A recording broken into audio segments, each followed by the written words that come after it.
ایک لمحہ تمہیں ایسا بھی میسر ہونا چاہیے اپنے اوقات زندگی میں جس میں تمہارے اور تمہارے رب کے درمیان کوئی بھی نہ ہو۔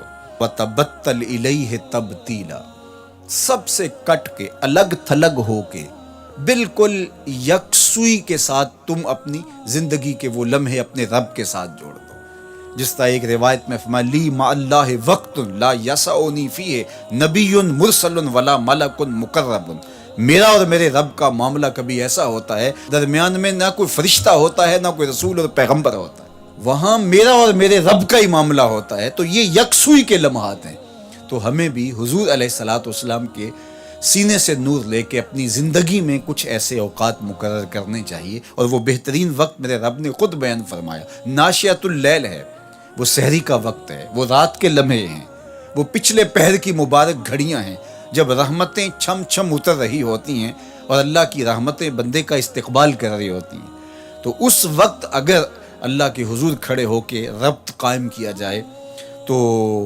وہ اللہ کے ساتھ جڑنے کا بہترین وقت ہے۔ اور نماز میں تبتل ہو، جب ہم نماز پڑھ رہے ہوں تو مکمل انہماک رب کے ساتھ ہو۔ سیدنا علی المرتضیٰ رضی اللہ تعالیٰ عنہ کے بدن میں تیر لگا ہے اور وہ نماز میں مصروف ہیں اور تیر نکال لیا جاتا ہے، جب سلام پھرتا ہے تو پھر آپ کو پتہ چلتا ہے کہ یہ تو جو ہے وہ تیر تھا جو نکال لیا گیا۔ تو یہ انہماک ہے، رب کے ساتھ انہماک۔ اور وہ فرمایا گیا حدیث جبریل میں کہ اپنے رب کی اس طرح عبادت کرو کہ گویا تم اسے دیکھ رہے ہو، اور اگر یہ کیفیت پیدا نہیں ہوتی تو کم از کم یہ کیفیت تو ہو کہ وہ تمہیں دیکھ رہا ہے۔ فَاتَّخِذْهُ وَكِيلًا، اور اسی کو کارساز بناؤ، اسی پر توکل، اسی پر بھروسہ، اپنے امور اسی کے سپرد کرو۔ جب اپنے امور اپنے رب کے سپرد کرنے کا مزاج پیدا ہو جاتا ہے، زندگی سوکھی ہو جاتی ہے۔ تدبیر کریں، اس کے لیے حکمت عملی ضرور آپ وضع کریں، لیکن کچھ کام کر کے اللہ پہ چھوڑ دیں۔ اور توکل بھی یہی ہے کہ آپ گھٹنا بھی باندھیں اور سپرد اللہ کے کر دیں، اسی کی طرف سے کام ہوتے ہیں اور وہی کارساز حقیقی ہے۔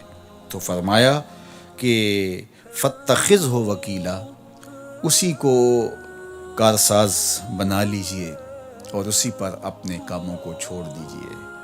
جو کشتیاں اس کے نام پر ڈال دی گئیں وہ ڈوبتی نہیں ہیں، وہ منزل تک، ساحل تک پہنچتی ہیں۔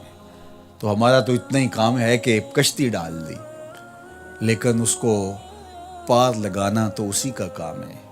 تو اسی لیے ہم سواری پر بیٹھتے ہوئے کہتے ہیں کہ مالک اس کو مسخر تو نے ہی کیا ہے ہمارے لیے، ہمارے میں طاقت تو نہیں تھی کہ اس کو مسخر کر سکتے۔